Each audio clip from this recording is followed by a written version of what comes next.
우리가 일반적으로 한국에서 리필을 한다고 하면 크림으로 갖다가 전부 다 싹 다 제거를 하고 다시 새롭게 붙여주는 거를 리필이라고 부르잖아요. 그래서 어떤 샵에서는 리필이 없는 경우도 있어요. 그냥 제거를 하고 다시 처음부터 붙여주는 거기 때문에 리필 없이 그냥 처음 받는 처음 세트 그 가격으로서 한 달에 한 번씩 계속 받는 것도 있고, 3주 만에 돌아오면은 리필을 해주되 제거를 하고 조금 싸게 해서 다시 다 붙여주는 그런 샵들도 있어요. 볼륨 연장의 경우는 이렇게 다 제거를 하고 다시 붙이게 되면 돈을 벌 수가 없어요. 왜 돈을 벌 수 없는지를 설명을 해드릴게요. 예를 들어서 볼륨 시술이 2시간이 걸린다고 예를 들어볼게요. 10시에서 12시. 이게 첫 타임. 12시에서 2시.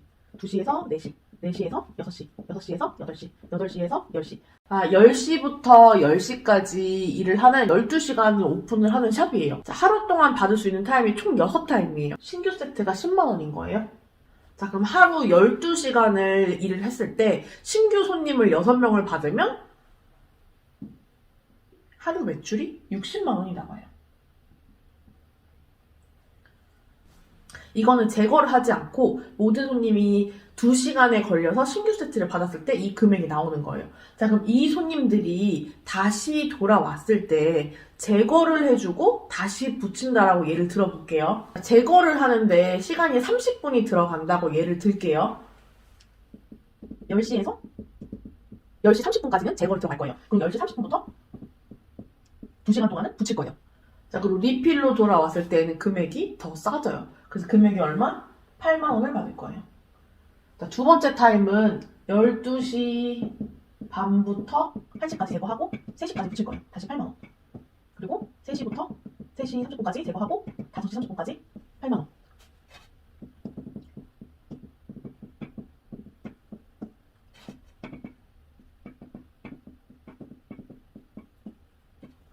그러면 리필을 돌아와서 시술을 하게 되면 아침 10시에 오픈을 했을 때 마감을 하면은 10시가 아니라 10시 반이에요. 오히려 신규 손님 받았을 때보다 30분을 더 일을 해야 돼요. 이 제거하는 시간과 이걸 계산을 해보면 30분이 더 나와요. 12시간 30분을 일을 하고도 신규 손님은 6명을 받았는데 리필 손님은 몇 명을 받아요?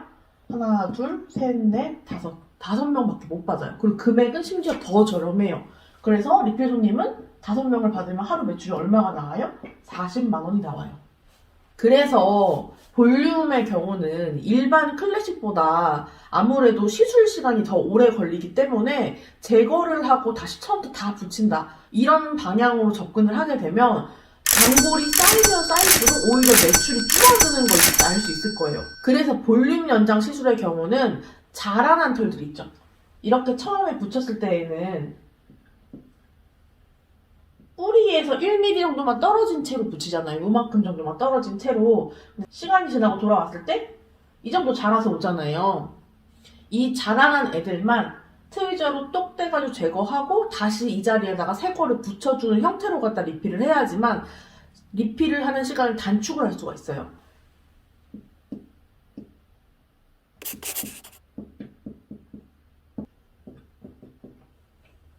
자, 보이죠? 제가 이렇게 쭉 적었잖아요. 기존 신규 시간의 절반 정도가 나올 수 있는 게 리필 시간이거든요. 그러면 신규를 받았을 때에는 6명을 받고 60만원을 벌었잖아요. 리필은 이렇게 했을 때 8만원을 받을 거예요. 그럼 8만원을 받는다고 쳤을 때 몇 명을 받을지 볼게요. 하나, 둘, 셋, 넷, 다섯, 여섯, 일곱, 여덟, 아홉, 열, 열하나, 12. 12시간을 운영한다고 쳤을 때 1시간에 한 명씩 리필을 받아서 12명을 받을 수 있거든요. 자, 하루 매출이 106만원이 나올 수 있어요. 신규를 받는 것보다 리필 손님이 쌓이면 쌓일수록 점점 더 매출이 올라가는 걸 볼 수 있을 거예요. 그래서 볼륨 시술의 경우는 신규보다 가격이 저렴한데도 불구하고 매출이 올라가는 형태로 갖다가 운영을 진행을 해야지만 손님도 싸서 좋고 나는 나대로 돈을 많이 벌어서 좋은 형태로 운영을 할 수 있어요. 자, 이러한 방법으로 운영을 하기 위해서 반드시 해야 되는 게 첫 번째가 펜이 쪼그라들지 않아야 돼요. 지금 참고 사진 여기다 넣어 놓을 텐데 처음에 붙였을 때는 펼쳐져 있고 풍성한데 일주일만 지나도 이렇게 축 쪼그라드는 분들이 있거든요. 그런 경우는 다음에 다시 돌아왔을 때 제거를 하고 다시 붙여야지만 처음과 같은 풍성함을 유지할 수 있기 때문에 그런 형태로 볼륨을 하시는 분들은 이러한 형태로 돈을 벌 수가 없어요. 그러니까 또 단골이 리필이 돌아오면 돌아올수록 오히려 더 매출이 떨어지기 때문에 그런 분들은 이제 볼륨 재수강 수업을 들으셔가지고 팬이 쪼그라들지 않는 방향으로 갖다가 교정을 잡으셔야 돼요. 두 번째는 팬이 돌아가는 경우가 있어요. 붙이고 나서 시간이 지나도 양 옆으로 틀어지지 않고 깔끔하게 그 위로만 쭉 잘 올라와야 되는데 이게 휘청휘청거리면서 옆으로 돌아 눕거나 아예 완전히 이제 무게를 못 이기고 거꾸로 돌아 눕거나 이런 경우도 있거든요. 그런 경우에도 제거를 하고 다시 처음부터 다 붙여줘야 돼요. 뒤틀리지 않고 붙일 수 있는 붙이는 방법 노하우가 있어요. 만약에 본인이 붙인 볼륨이 일주일, 2주일밖에 안 돌아가는데 자꾸 옆으로 돌아 눕는다, 뒤틀린다 라고 하면은 그것도 역시 재수강을 받으셔야 하고요. 마지막 세 번째는 트위저로 제거했을 때 글루똥이 많이 남는 분들 있죠. 글루똥이 너무 많이 남아가지고 그 위에 다시 리필을 붙이면은 처음과 같은 유지력이 안 나오는 분들이 있어요. 그런 경우에도 다시 재수강을 받으셔야 돼요. 어떻게 하면 적은 양의 글루를 쓰고도 오래 유지가 되는지, 돌아왔을 때 제거를 했을 때 어떻게 하면은 글루똥이 남지 않는지를 다시 한 번 더 배워야 하는 재수강을 받아야 돼요. 이렇게 세 가지 경우에 해당하는 경우에는 볼륨을 한다고 하더라도 다시 재수강을 받아야 되고요.